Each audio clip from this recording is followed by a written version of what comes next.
j'invite toutes les populations de ces zones à se joindre aux célébrations de la Journée mondiale des zones humides, édition du 2 février 2025, à sensibiliser autour d'eux pour un environnement plus sain.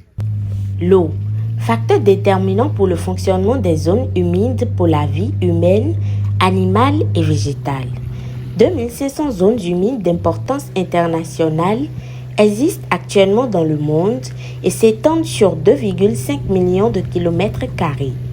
Une journée célébrée chaque 2 février est dédiée à ces zones pour sensibiliser tous les secteurs de la société aux valeurs et au fonctionnement des zones humides, à l'utilisation de leurs ressources et à leur importance environnementale. Pour une vision de 2600 plants de palétuviers rouges mis en terre sur 4 hectares pour la restauration des mangroves sur un site à Dogudo-Huedome aux Agégués, le Bénin, à travers la Direction générale des eaux, forêts et chasses, a consacré la journée du mercredi 5 février 2025 à cette célébration.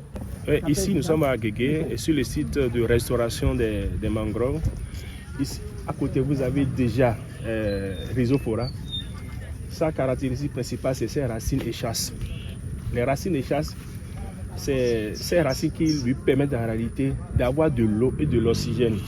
Donc au niveau de ces racines, vous avez des petits boutons qu'on appelle les pneumatophores. C'est ça qui lui permet ses poumons, ça qui lui permet de gagner de l'air comme nous respirons. Et la racine rentre également dans l'eau pour prendre maintenant de l'eau. Donc ces racines jouent double rôle. Ça permet d'avoir de l'eau et de l'air. La richesse de la biodiversité se retrouve souvent au niveau de ces zones, qui sont des zones plus ou moins enclavées, au niveau desquelles regorge beaucoup de biodiversité. Donc ces zones sont tellement importantes sur plusieurs plans. Par exemple, l'éducation. Il y a l'éducation, il y a le côté scientifique. Les chercheurs viennent dans ces zones pour des recherches à but scientifique, pour savoir quelles solutions prendre pour adapter à telle ou telle chose dans le temps. Le tourisme aussi. Vous voyez, on a pris la barque depuis l'embarcadère jusqu'à ici. Des fois même, vous pouvez prendre ça depuis Porto-Novo et non depuis la rive des Agégués. Donc, ça c'est du tourisme, que ce soit national comme international.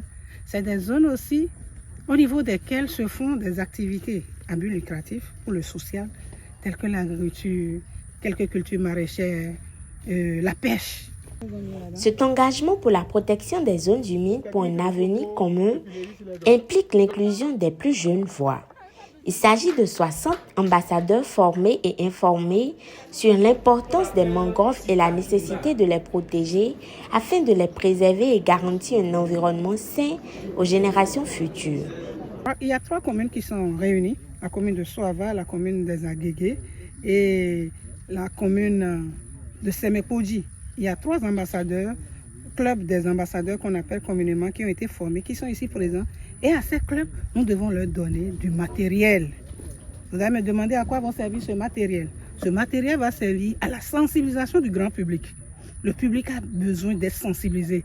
Parce qu'on se dit, il y a tellement de journées dans le monde qu'on se dit, est-ce que ce n'est pas une journée de plus? Or, c'est quelque chose qui date depuis 1971. Plus qu'une célébration, les communications, réflexions et activités menées sur le thème de cette journée préparent le Bénin à sa participation à la COP 15 sur les zones humides prévue du 23 au 31 juillet 2025 au Zimbabwe. Protégeons